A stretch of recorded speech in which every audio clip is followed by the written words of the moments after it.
सभी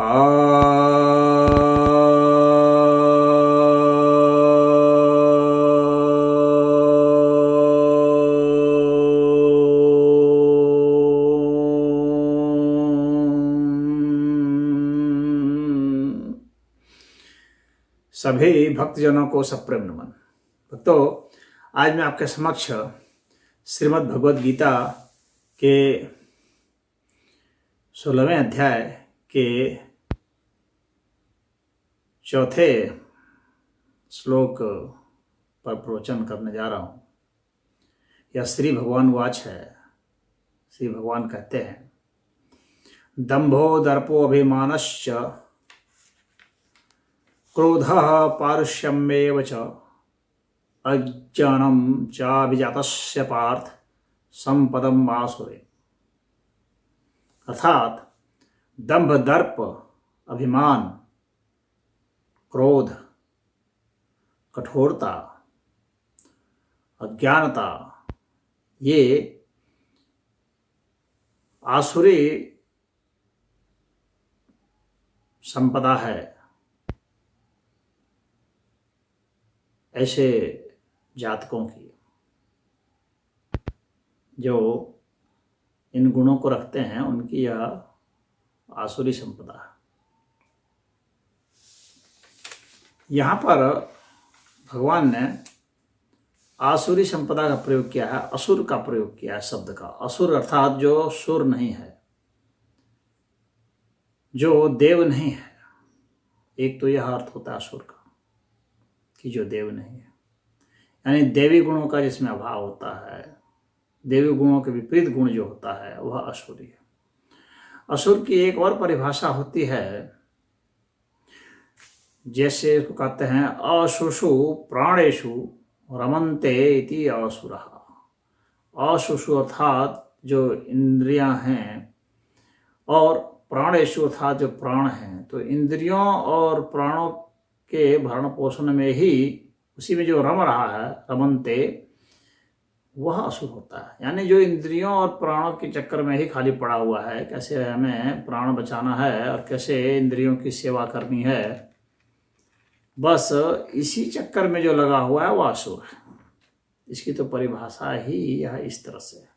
तो उसके गुण भी उस तरह से ही होंगे जो भगवान बता रहे हैं यहाँ पर।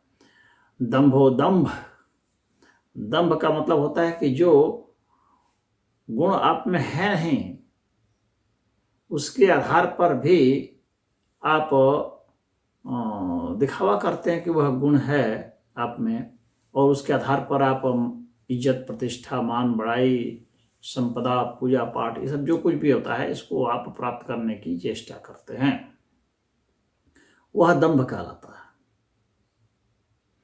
यानी जो नहीं है उसको वो करना, एक तरह से दिखावा, पाखंड जो है वह दंभ कहलाता है। लेकिन यहाँ पाखंड जो है, अधिकतर जो है, वह इज्जत, प्रतिष्ठा, मान, बड़ाई के लिए ही इसका प्रयोग होता है। विद्वान नहीं है तो विद्वता का दंभ पाल लेना, योगी नहीं है तो योगी का दंभ पाल लेना, गुणवान नहीं है, साधक नहीं है, धर्मात्मा नहीं है, तो उसका एक पाखंड पाल लेना दंभ कहलाता है। उसी तरह से दुर्गुणियों और दुराचारियों के साथ रहना, भीतर से ना चाहते हुए भी रहना,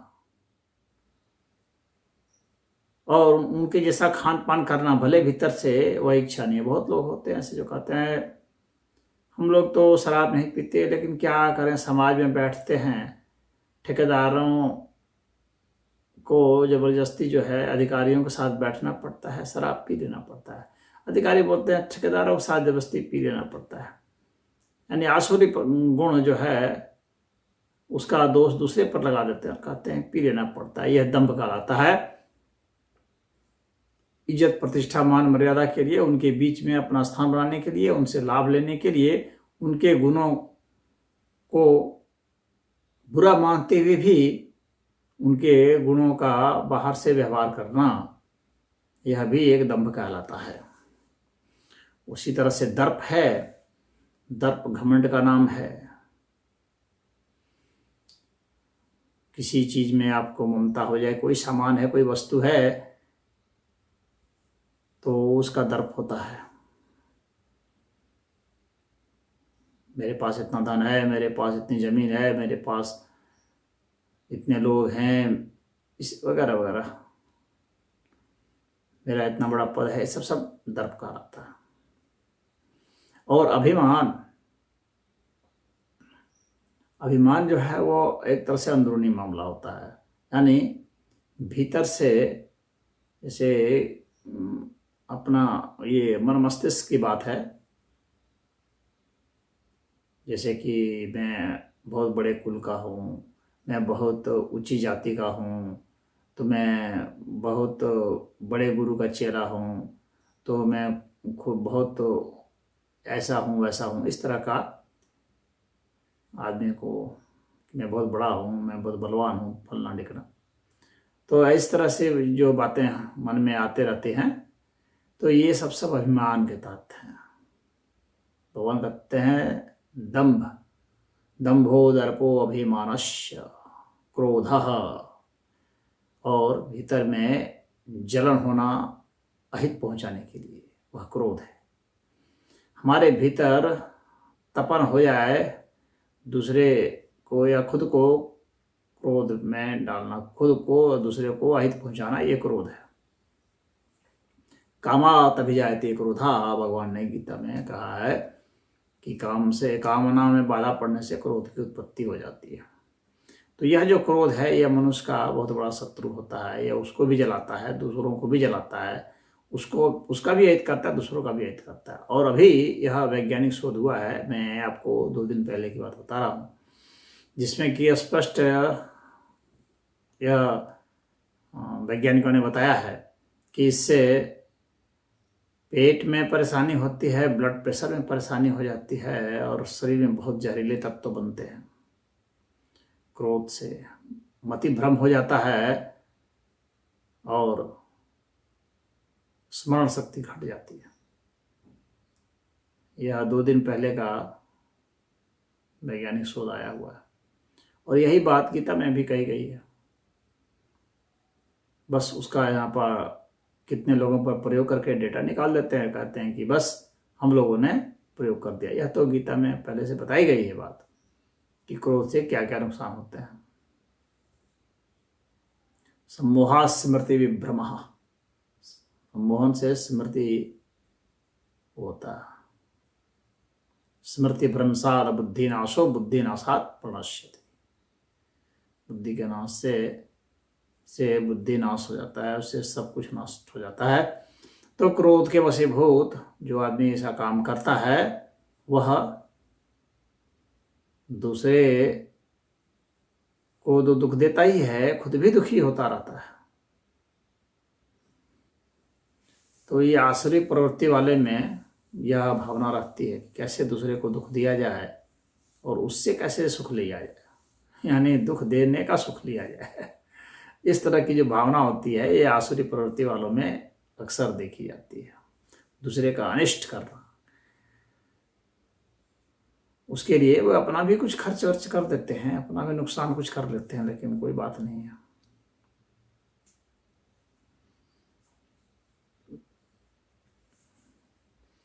अब इसके बाद है पारुष्य में कठोरता, भावना की कठोरता। दूसरे को कुछ भी हो रहा है, उसको कोई फर्क नहीं पड़ रहा है, चल रहा है चलने दो, अरे मर रहा है मरने दो, उसके लिए बस एक न्यूज है। इस तरह की कठोरता हो जाती है। वाणी की कठोरता, कड़े कड़े शब्द बोलना, व्यंग्यात्मक शब्द बोलना, दूसरे के हृदय को छेद देने वाली बातें को बोलना, इस तरह की भाषा, व्यंग्यात्मक भाषा हो या क्रोधित भाषा हो, उसमें हिंसा का पुट हो, धमकाना, ये वाणी का पारुष्य है। उसी तरह से कुछ लोग देखते होंगे आप, अकड़ अकड़ के चलते हैं, ऐंठ ऐंठ के चलते हैं, बन बन के चलते हैं। तो ये ऐसे जो हैं, ये कठोरता दिखलाते हैं, शरीर से दिखलाते हैं। भद्दे इशारे करना, कोई उंगली दिखाएगा, कोई मुट्ठी दिखाएगा, कोई हाथ ऐसे ऐसे करेगा, डंडा दिखाएगा, इस तरह से ये सब जो कठोरता होती है, कोई आंख लाल लाल कर लेगा, बड़ा बड़ा कर लेगा। तो कई तरह के इशारे से अपनी कठोरता दिखाते हैं।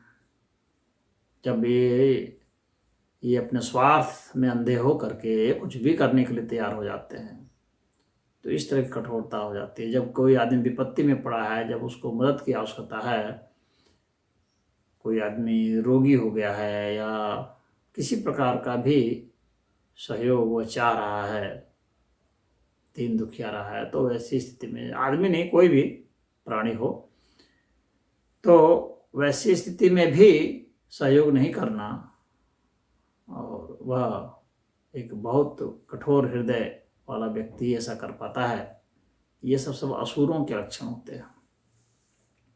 और यहाँ पर फिर भगवान ने कहा है अज्ञानम।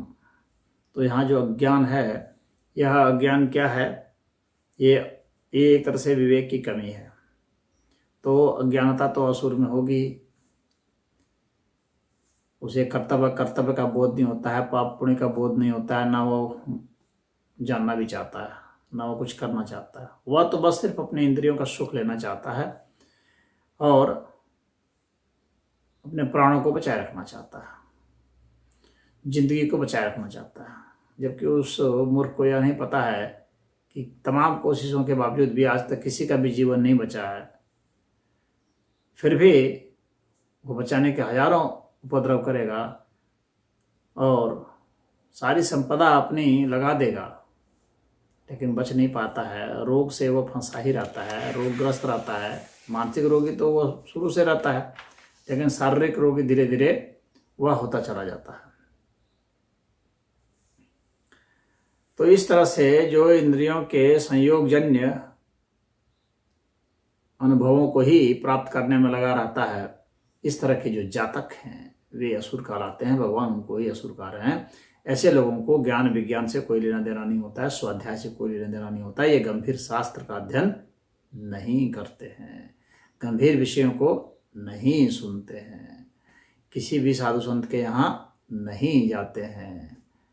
ये क्लब में जाएंगे, ये स्पोर्ट्स क्लब में जाएंगे, ये शराब वाले क्लब में जाएंगे, ये जुआ नशा जहाँ हो रहा है वहाँ जाएंगे। यानी ये कहाँ जाएंगे आप पहले से बता सकते हैं।